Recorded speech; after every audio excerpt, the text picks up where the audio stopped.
지역 시사의 이슈를 중심으로 사람들의 이야기를 담는 UBC 시사진단. 울산 이슈의 중심에는 시사진단이 함께 하겠습니다.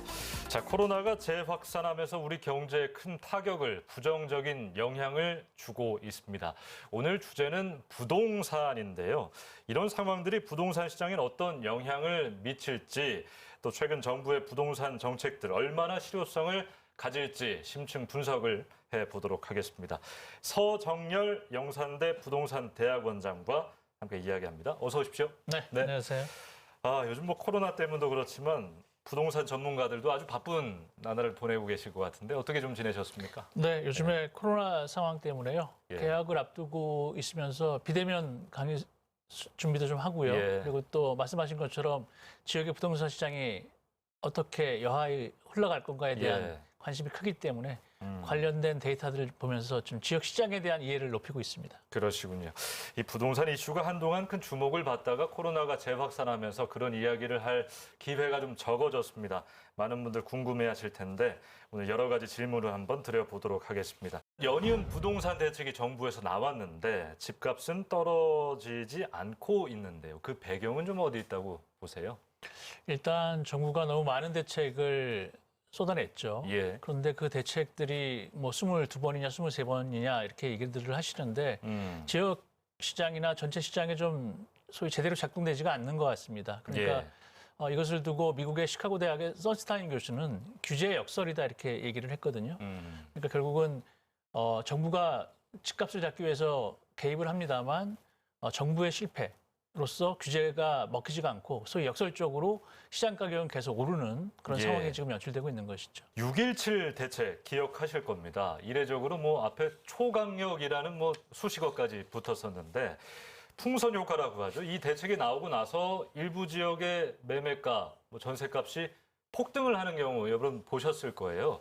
어떤 원인이 있다고 좀 분석을 하셨습니까? 6.17 대책이 있은 후에 또 7.10 대책이라고 예. 연이어서 한 달 상간으로 계속 대책이 뭐 21번, 22번째 대책들이 나왔거든요. 예. 이 대책들에 대해서 김현미 장관은 본인이 4번째 발표하는 대책이다, 5번째 발표하는 대책이다 이렇게 좀 애들러 얘기를 했지만 그러니까 결국은 대책은 20번 이상의 대책들이 나왔고요. 현 정부 들어서. 네네. 예. 6.17 대책 같은 경우에는 일단 규제 범위를 좀 더 공간적으로 확대한 겁니다. 그러니까 그 이전까지 5.11 대책도 있었고 여러 가지 대책들이 있었는데 지역 시장뿐만 아니라 이제 전국적으로 초점이 맞춰졌던 것들은 서울의 강남 또 수도권 아파트 가격이 상당히 많이 올랐던 거죠. 예. 그 오른 것들을 조금은 공간적으로 규제를 좀 강화하자라는 측면에서 투기과열지구를 좀 더 수도권 서울 전역이거나 아니면 수도권 다른 지역도 조정 대상 지역들을 좀 더 확대 지정을 했거든요. 그러니까 시장에 또 어떤 효과가 있었냐면 가격이 더 오르는 거 아니야라고 예. 하는 반대 심리도 작용을 했고요.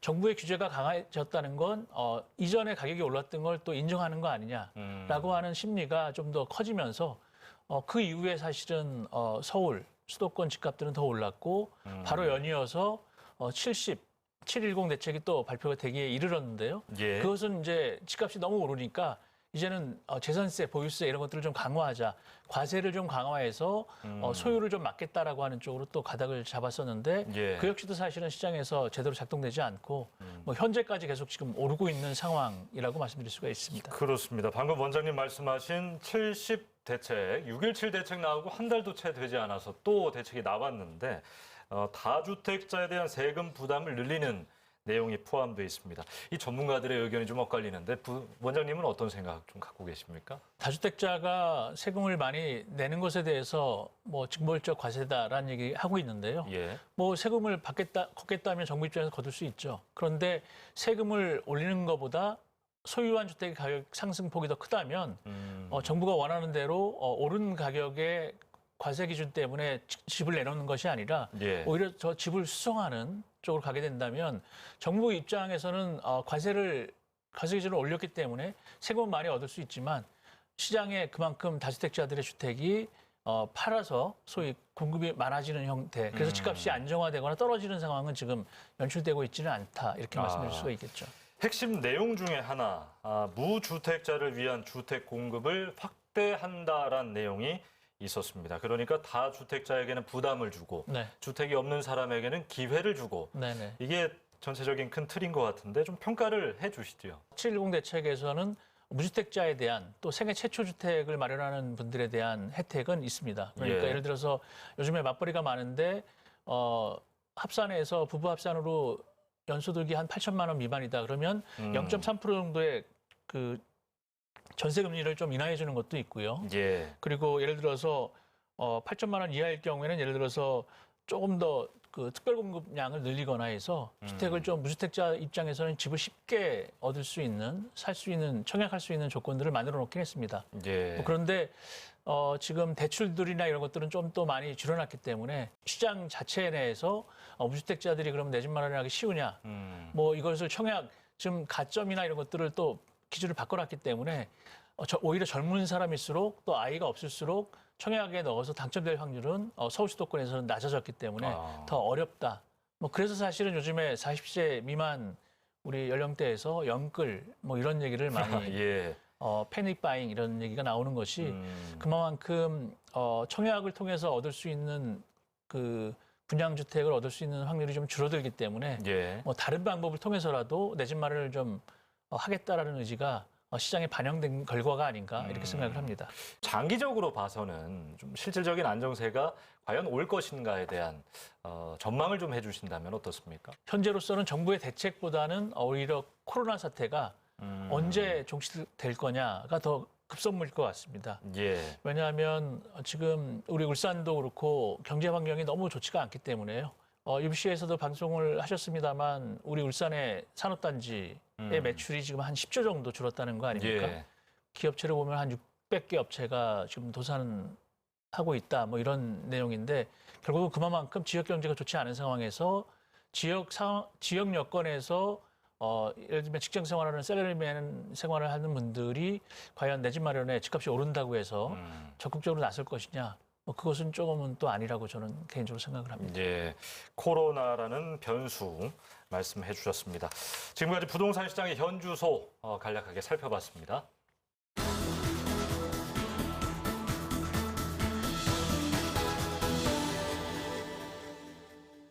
자, 지금부터는 울산의 부동산 지형에 관한 이야기를 좀 해보겠습니다. 수도권과 어떤 차이가 있는지 좀 알고 싶은데 우선 울산 지역 부동산 시장 현황은 좀 어떻습니까? 서울의 강남 아파트 값이 20억을 넘었다, 뭐 중위값이 10억을 넘었다, 예. 뭐 이런 말씀들 많이 하시잖아요. 놀라워요. 바로 최근에 예. 그 세종시가 지금 행정수도 이전 때문에 그 이슈몰이를 하고 있는데 소위 국민주택 규모라고 하죠. 30평대 아파트, 84제곱미터의 아파트가 10억을 넘었다고 합니다. 10억이요? 네. 세종시가 네네. 어마어마하게 올랐군요. 뭐 그런 맥락에서 제가 한번 오늘 이렇게 말씀드리기 전에 예. 오기 전에 한번 우리 울산 아파트 가격은 어느 정도 되는지 소위 평균 가격을 한번 봤거든요. 한 채가 예. 지금 제가 확인한 거로는 2억 5,580만 원입니다. 2억 5천. 그러니까 물론 이제 최근에 분양하는 것들은 뭐 5억 6억 선에 분양을 예. 하고 있지만 우리 재고주택이라고 하죠. 이제 학술적으로는 전체 아파트 평균 가격이 말씀드렸던 2억 5,580만 원이라는 얘기고요. 예. 전국적으로 볼 때는 아파트 가격이 4억 4천만 원입니다. 반 정도. 네. 그러니까 예를 들면 지금 제가 좀 이상해서 예. 그 데이터들 좀 구체적으로 살펴봤더니 동구 같은 경우가 좀 가격이 낮습니다. 1억 9천 원입니다. 그러니까 지역적으로 볼 때는 가격이 좀 높은 아파트도 있고 반면에 상당히 낮은 아파트 가격도 있기 때문에 예. 평균 가격은 그렇게 되는 것이고요. 우리 울산이 베이비 부모들이 광역시 가운데 가장 많고 또 대기업도 많기 때문에 생활 수준도 상당히 높다고 말씀드릴 수가 있고 주택 가격도 그렇게 낮은 편은 아닌 거라고 알고 있는데 아파트 평균 가격은 낮다는 얘기는 예. 그만큼 이제 중구라든가 뭐 혁신도시를 제외한 지역들은 아파트가 오래됐거나 예. 그만큼 이제 가격이 좀 노후화된 아파트들도 많다라는 것에 대한 반증이라고 저는 말씀드립니다. 시청자분들이 무슨 말도 안 되는 소리냐 하시겠어요. 그러니까 일부 지역은 엄청 높거든요. 네, 울산도 맞습니다. 현재. 예. 그러니까 전체 아파트 가격을 평균한 거기 때문에 예. 그만큼 비싼 아파트와 싼 아파트가 편차가 좀 크군요. 편차가 큰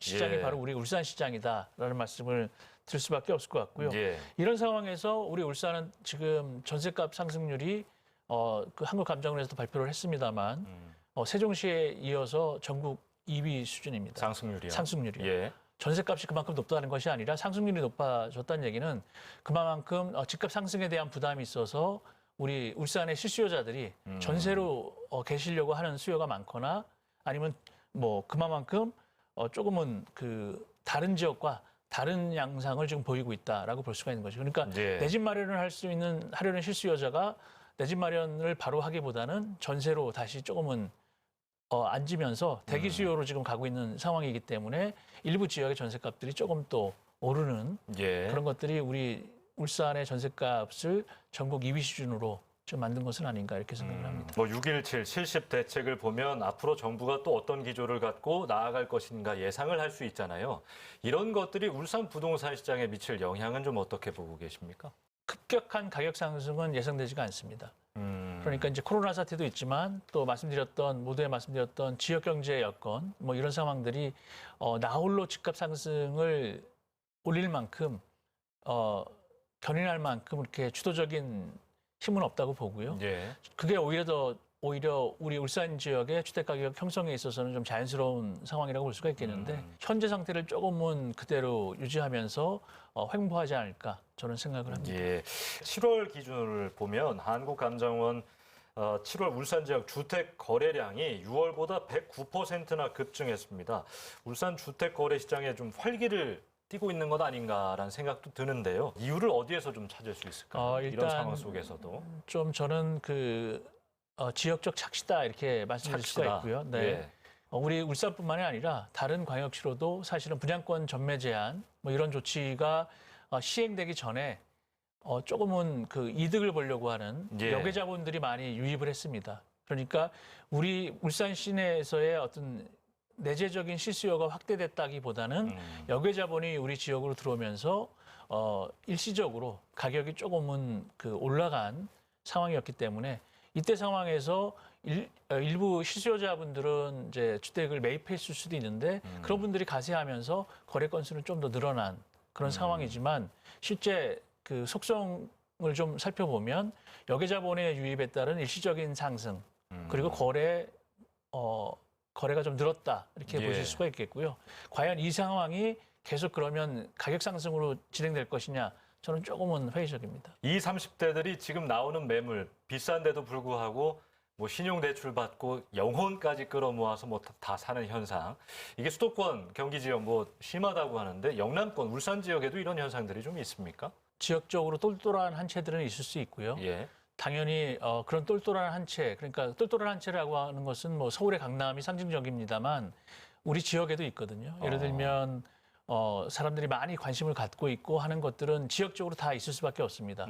그러면 그런 주택들에 대한 그런 아파트들에 대한 지역적인 선호가 결국은 가격 상승으로 이어지는 것 그리고 거기에 젊은 우리 세대들이 더 이상 집 사는 것을 일찌감치 포기한 뭐 세대들도 있을 수 있습니다만 더 이상 기다려서는 내 평생 예. 집을 마련하지 못하겠다라고 하는 조바심, 예. 뭐 안타까움 이런 것들이 결국은 영끌이라고 예. 하는 패닉바잉 형태로 사실은 지역의 똘똘한 한 채 내지는 또 다른 지역에 조금은 가격 하락이 예상되지 않고 좀 오를 거라고 예상되는 예. 똘똘한 주택에 대한 선호 이런 것들을 통해서 뭐 임장이라고 하죠. 예. 젊은 분들이 인터넷으로 서핑을 통해서 물건을 확인한 다음에 올라가서 계약하고 오는 사례들도 종종 저는 듣기도 합니다. 바람직하다고 보십니까? 어떻게 부동산 전문가들은 이런 현상을 좀 어떻게 보시는지 궁금해서요.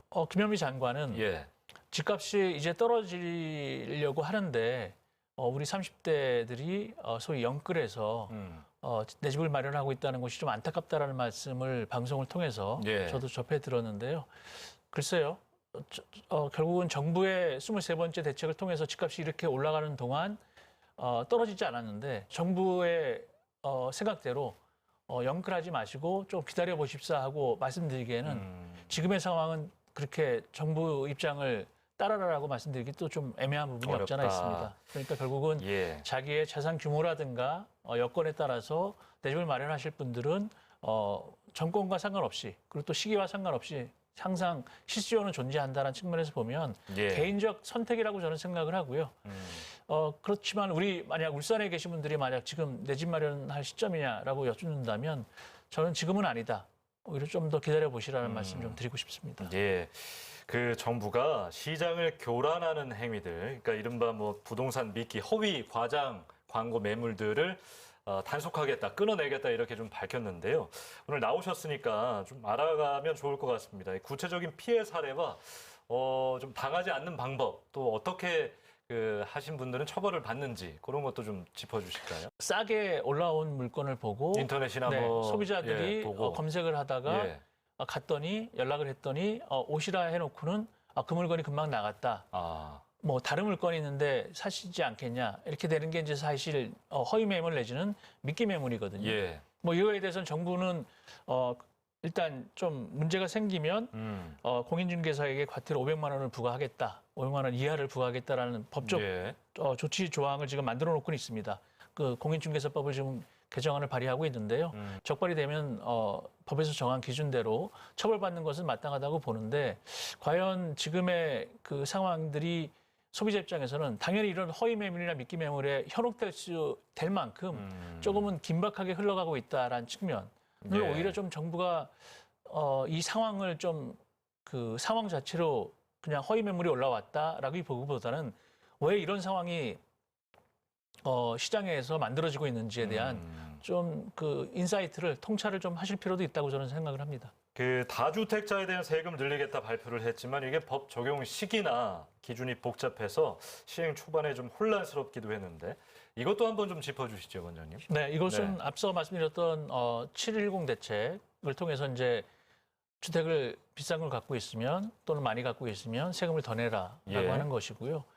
기본적으로 주택 관련된 부동산 관련된 세금들은 보유세가 있을 수 있습니다. 그러니까 보유세라고 하는 것은 재산세 또는 종합부동산세인데 뭐 울산이나 부산이나 우리 부지형 지역들은 9억 이상의 고가주택들은 그렇게 많지가 않으니까 예. 종합부동산세보다는 이제 양도소득세라든가 아니면 취득목세 이런 것들이 해당이 되는데요. 양도소득세 같은 것들은 뭐 40% 또는 기본세율을 이렇게 정하고 있는데 이제 곧 지금 임대차 3법 내지는 710 대책에 의해서 바뀌게 되면 기본세율 플러스 뭐 경우에 따라서는 40% 내던 것들을 60에서 70% 정도 상승하는 것들이 많습니다. 양도소득세가 그렇고요. 예. 그리고 예를 들어서 개인 1주택자인 경우는 특별하게 해당되지 않습니다만 이것도 역시 지금 1주택자일 때도 보통 취득세 같은 경우는 1에서 3% 정도를 냈었는데 앞으로 개선이 되면은 8% 정도로 올라갑니다. 그러니까 예. 사실은 그래서 이제 1가구 1주택자도 예를 들어서 내 집 갖고 있으면 하나 갖고 있으면서 뭐 예를 들어서 집값 세금이 많이 올라가네 하는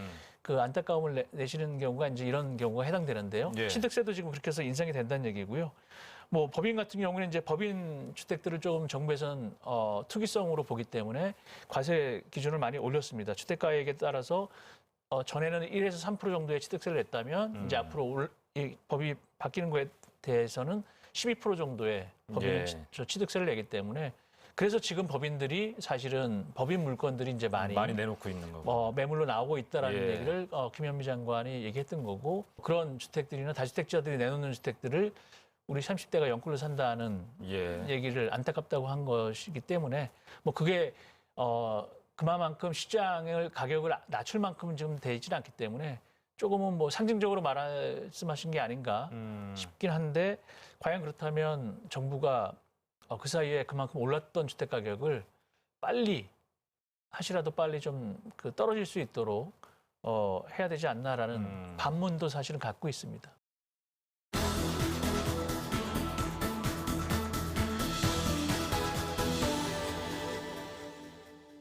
네, 오늘 서정열 영산대 부동산 대학원장과 함께 이야기 나누고 있습니다. 저도 그 울산의 부동산 인터넷 카페들 좀 들어가 보는데요. 거기 보면 부동산은 그래도 괜찮아. 더 오를 거야. 이런 얘기가 지배적이거든요. 앞으로 좀 어떻게 전망하시는지 궁금합니다. 뭐 이런 얘기가 있습니다. 조선시대 600년 동안 한양 집값은 계속 올랐다. 그러니까 오른 집값은 잘 떨어지지 않는다라는 얘기도 있는데 그때와 지금이 다른 것은 이제 코로나라는 변수가 지금 그 우리한테 놓여 있는 가장 큰 난제라고 볼 수가 있겠고요. 그 난제가 해결되고 난 다음에 말씀드렸듯이 지역 경제가 좀 회복이 되면 당연히 자연스럽게 실수요자들은 내 집 마련에 나설 수밖에 없을 것 같습니다. 예. 그렇게 되면 이제 현재 집값이 과연 언제 조정을 받고 또는 떨어지거나 뭐 앞으로 더 언제 오를 것이냐라는 시점을 상정하는 것이 중요한데 그것은 뭐 저 개인적으로도 부동산 시장은 좀 데이터를 통해서 보고 있는 전문가라고 생각합니다만 예. 그 시점을 딱히 논하기에는 지금 우리 여건이 이렇게 넉넉하지가 않기 때문에 예. 좀 어렵습니다. 이렇게 한번 여쭤볼까요? 아파트 가격의 적정선이라는 게 있습니까? 언제 사야 되느냐 또는 사야 될 때냐 말아야 될 때냐 또는 어느 가격이 적정 가격이냐라고 예. 하는 것은 모든 답들이 우리 울산광역시 내에 있습니다. 그리고 울산광역시는 우리 전체 우리나라에서 전체 광역시 가운데 하나니까 또 다른 지역과의 연관성이 있습니다. 그 얘기는 막연하게 말씀드리는 것 같지만 되게 중요한 얘기인데요. 예. 우리 울산 인구가 좀 줄고 있습니다. 일부는 서울 수도권으로 유입되거나 지금 젊은 분들이 또 그쪽으로 나가시는 예, 분들도 20대들의 많고요. 유출이 상당한데. 그 얘기는 우리 지역에서 만약 그분들이 계셨다면 20, 30대가 우리 지역에서 주택을 살 수밖에 없겠죠. 예. 그런데 우리 지역의 실수요자, 예비 실수요자들이 사실은 여기로 나가는 겁니다. 그 얘기는 우리 시장에 만약 현재와 같은 공급량이 지속된다면 예. 주택을 살 수 있는 분들이 줄어드는 것을 얘기하는 것이고요. 예. 만약 여기 우리 지역에 계신 분들이 추가 주택을 구입할 의사가 없다면 당연히 수요가 감소하는 줄어들게 거죠. 되는 거죠. 그렇다면 공급은 꾸준히 있거나 예. 현재와 같은데 수요자들이 준다면 가격은 당연히 떨어질 수밖에 없습니다. 이미 울산의 아파트가 적은 건 아니잖아요. 주택 보급률로 보면 예. 이렇게 낮지 않습니다. 상당히 높고요. 실수요자들이 사실은 인구가 유입돼서 새롭게 만들어지지 않는 한 추가적인 가격 상승의 폭은 상당히 좀 제한적이다. 그런 예. 측면에서 그렇다고 수요자가 주니까 갑자기 집값이 뚝 떨어질 것이다라는 얘기가 아니고요. 조정받을 수 있는 상황에서 주택 가격이 상승하기보다는 하방 압력이 커질 수 있다라는 것을 뭘로 확인할 수 있냐면 바로 우리 지역의 인구 유입과 유출 그리고 우리 지역의 경제 상황을 통해서 기업의 상황 뭐 이런 것들을 통해서 만약 수입이 늘어난다면 당연히 우리 지역 내 실수요자들인가 아니면 역외에서라도 유입돼서 집들을 울산에 있는 주택들을 소진하겠죠. 소비하겠죠. 예. 그렇게 되면 당연히 가격은 올라갈 수밖에 없습니다. 정부의 부동산 대책, 나는 투자하는 게 아닙니다. 내 집 한 채 있었으면 좋겠습니다 하는 실수요자에게는 효과가 있다고 보십니까? 생애 최초 주택 마련이라든가 이런 것들이 지금 대출 조건이나 이런 것들이 조금은 상대적으로 좋게 만들어놨기 때문에 예. 실수요자 입장이라면 저는 좋다고 생각을 합니다. 그리고 지금 우리 UBC 방송국에 있는 바로 옆에도 보니까 이마트가 있던 자리에 예. 네, 공공지원 민간임대 아파트 같은 것들이 들어오기 때문에 뭐 그런 특별 공급 내지는 공급을 좀 더 많이 받을 수 있는 여건이 나아진다면 좋을 수 있겠죠. 그리고 지금 최근에 울산시에서 2030 주거 종합 계획을 지금 마련 중에 있습니다. 예. 울산형 공공주택을 통해서 2030 세대 청년 신혼부부들을 대상으로 한 주거사다리를 울산형으로 공급하겠다라고 하는 계획들을 지금 갖고 있기 때문에 뭐 그런 측면에서 보면 20, 30대 젊은 실수요자 입장에서는 주거사다리로서의 기회는 조금씩 나아지고는 있다라고는 말씀드릴 수가 있겠습니다. 조금씩 나아지고 있다.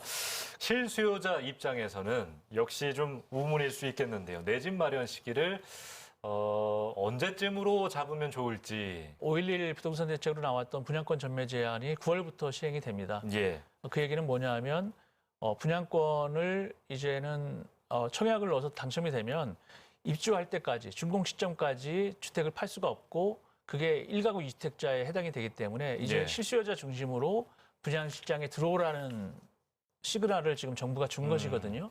그렇게 되면 지역적으로 아파트 가격이 급격하게 상승할 여력이 만약 부족한 상황이라면 분양권 전매 제한이 실시되는 9월 이후부터 기존에 분양권을 갖고 있던 분들도 조금은 되파실 수도 있고 분양권이 이제 시장에 나오는 네네, 시기가 될 나오는 것이다. 시점이 되기 때문에 예. 실수요자 입장에서는 최소한 빠르면 9월 이후부터 자기가 거주하고 싶어하는 주택 동네에 지역의 아파트를 조금은 눈여겨보실 수 있는 시점은 되는 것이고요. 예. 그때 만약 살 것이냐 아니면 전세로 들어갈 것이냐의 여부는 코로나라든가 우리 지역 경제 상황 여건에 따라서 조금은 플러스 마이너스 하시면 예. 실수요자 입장에서는 자기 그 자산의 규모, 버젯을 갖고 그 시점을 잡는 것은 그렇게 어려운 문제는 아닌 것 같습니다. 정부의 부동산 정책들 기대도 갖고 계시지만 또 우려도 함께 갖고 계신 것 같아요. 좀 어떻게 보완이 되고 잘 좀 이루어졌으면 좋겠는지 들어볼까요? 너무 서울, 강남이나 수도권의 그 대책들이 나왔기 때문에 지역 입장에서는 오히려 역차별 받는 거 아닌가, 뭐 의문의 일패를 우리 지역이 받는 것은 아닌가 하는 아쉬움이 있고요. 서울 수도권만 국민들이 아니고 주택시장이 아니기 때문에 지방시장이, 지역시장이 어떻게 작동하고 있는지에 대한 모니터링을 좀 더 구체적으로 해주십사 하는 주문 드리고요. 예. 그리고 울산시 자체에서도 지금 말씀드렸던 주거종합계획을 통해서 우리 울산의 지자체 입장에서 울산 시민들을 위해서 주택 정책, 주거 정책은 어떻게, 그리고 또 주거 복지는 어떻게 가야 될 것인가에 대한 큰 그림을 우리 지자체 입장에서 정부만을 기댈 것이 아니라 우리 지자체의 역할을 강화한다는 측면에서 조금은 그런 그 대책 마련 내지는 안목을 갖고 정책을 마련해 줄 것을 주문드리겠습니다. 자, 오늘 뭐 가볍지 않은 주제로 이야기를 했지만 시사진단 끝에는요, 끝 인사를 겸하는 엔딩곡 추천이 좀 있습니다. 어떤 곡을 들으면서 맞춰볼까요? 저는 좀 딱딱한 주택 얘기고 부동산 얘기이기 때문에 그냥 끝은 조금은 냉정하게 끝날 줄 알았는데 또 이런 코너가 있어서 고민 아닌 고민을 했는데요. 락 발라드인데 이문세 씨의 노래인데요. 봄바람이라는 곡 청해 들으면서 조금은 희망적인 봄 기대해 볼까 합니다. 예, 봄바람 좋네요. 선곡이 멋집니다. 불안해서 비싸게 매물을 내놓은 사람이 있고요. 또 불안해서 그 매물을 빚을 지고 영혼까지 끌어모아 사는 사람도 있습니다. 이 불안은 어디에서 왔습니까? 정부의 정책 목표가 이것들을 잠재우는 것이라면 이제는 눈으로 보고 느꼈으면 좋겠습니다. 오늘 시사진단 여기까지 하겠습니다. 고맙습니다.